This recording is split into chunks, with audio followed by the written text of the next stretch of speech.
She was never supposed to survive. The ground was cold, heavy, crushing. Every breath she tried to take filled her lungs with dirt. Darkness wasn't just around her, it was inside her now. And yet she clawed. You won't believe what she endured. She had no name, no collar, and no home. Just pain, silence, and the sound of earth being shoveled above her head. But this isn't the story of how she died. It's the story of how she lived.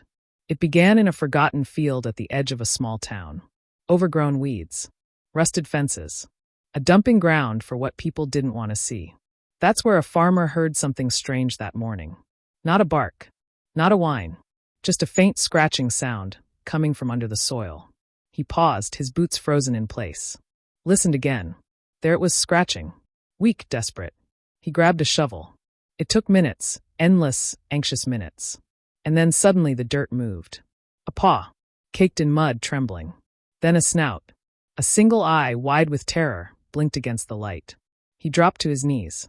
Oh God, she's alive. The dog, just skin and bones, was barely breathing.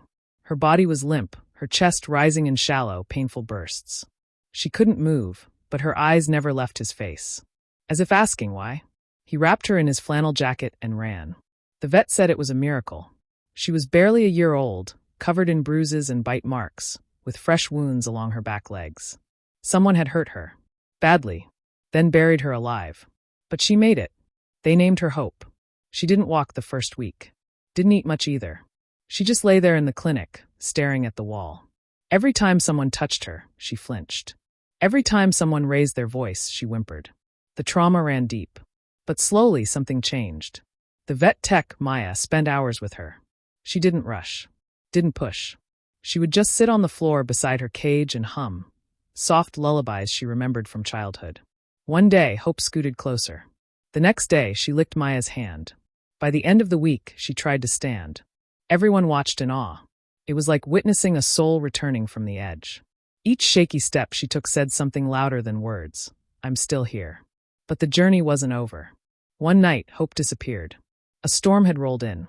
The back door of the clinic, left open for seconds too long, was all it took. She slipped out unnoticed. No one knows what she was looking for. Freedom? Escape? Closure? The staff panicked. Flyers went out. Volunteers searched through fields, streets, alleyways. Days passed. Then a week. Until a call came in. She's here, a woman said. Behind my shed.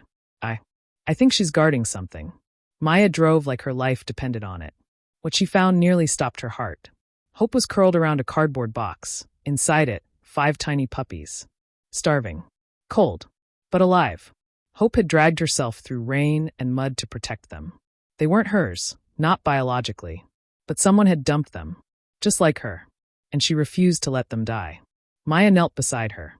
You're a mother now, she whispered through tears. Hope wagged her tail. And that was just the beginning.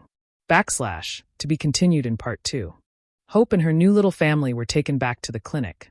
This time, to a room with blankets, heat lamps, and quiet music playing softly in the background. The puppies, no more than a few days old, were weak and malnourished, but alive. Hope curled around them instinctively, licking each one gently, like she had done this 1,000 times. Maya stayed by their side that first night. You really are something else, she whispered, brushing a hand through Hope's fur.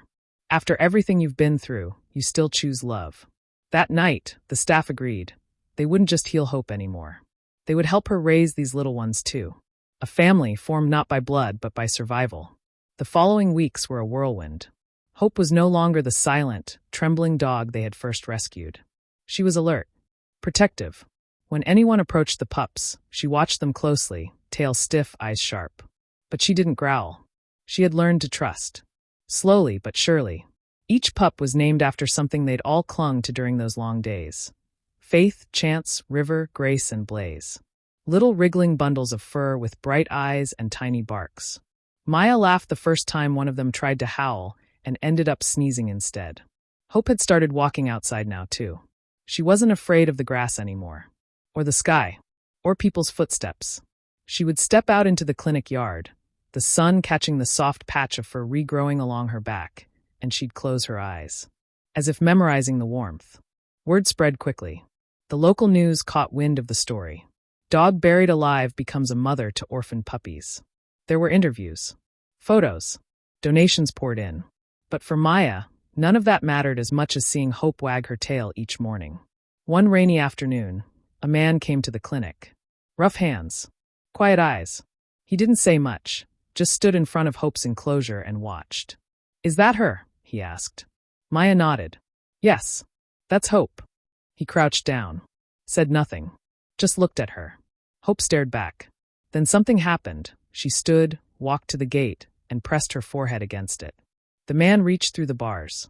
"I don't know who did that to you, but I promise it wasn't everyone." Hope didn't flinch, didn't pull back. She let him touch her. That was the moment Maya knew Hope was healing. Not just her body, but her heart too. As the weeks passed, the puppies grew strong. They wrestled, played, nipped at each other's tails, and followed Hope like she was the queen of their world. Adoption requests flooded in. Everyone wanted one of the miracle pups. But Hope? Maya had already made her decision. One evening, as the sun dipped behind the trees, casting golden light across the field, Maya clipped on a new collar, red, soft, embroidered with a single word, Hope. She opened her front door. "Come on, girl. Let's go home." Hope stepped inside like she had always belonged there. But their journey wasn't over yet. That night, as Maya sipped her tea and watched the puppies nap in a pile of blankets, Hope lay at her feet, calm and alert. The storm outside had started to swell again, thunder rumbling in the distance. And then a knock at the door. / to be continued in part 3. Maya opened the door slowly, unsure of who might be calling so late. On the other side stood a woman in her mid-50s. Her clothes were damp from the rain, her eyes red-rimmed, and in her hands, trembling, was a faded photograph. "I saw her on the news," the woman said quietly. "I think she used to be mine." Hope peeked around Maya's legs. For a long moment, her body was still. Ears up, tail low, gaze locked on the woman's face. Then, with a low whine, she stepped forward. The woman dropped to her knees. "I thought she was gone. I left town for surgery. When I came back, she was missing. They said she ran away.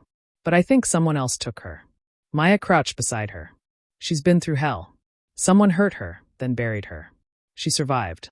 The woman nodded through tears. "Her name was Daisy. She used to sleep beside me every night." Hope leaned into her.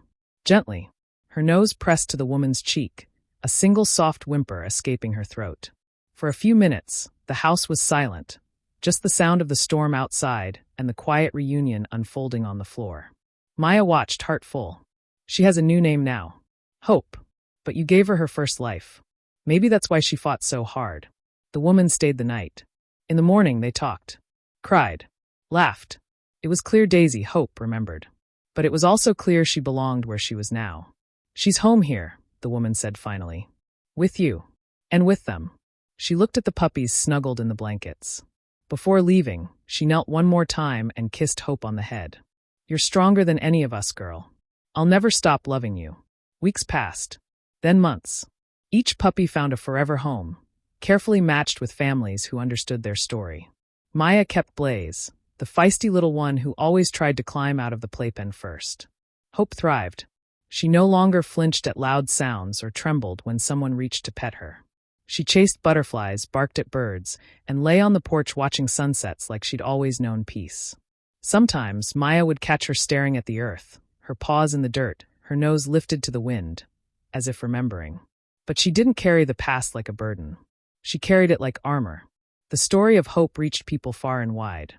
A once-buried dog who rose again, not just to live, but to protect, to love, to heal others. Schools told her story. Shelters hung her photo. Children wrote letters to Maya saying, "Hope makes me brave." And every night, as the stars appeared one by one, Hope curled at Maya's feet, eyes closing slowly, peacefully. Because she had found something stronger than pain. She had found purpose. Moral of the story *. Sometimes, those who are broken the most become the ones who heal others. Hope's journey wasn't just about survival. It was about choosing love again and again, even after the world gave her every reason not to. And in doing so, she became a beacon, not just for animals, but for people too. Because healing doesn't mean forgetting. It means turning your scars into light. And that's exactly what Hope did.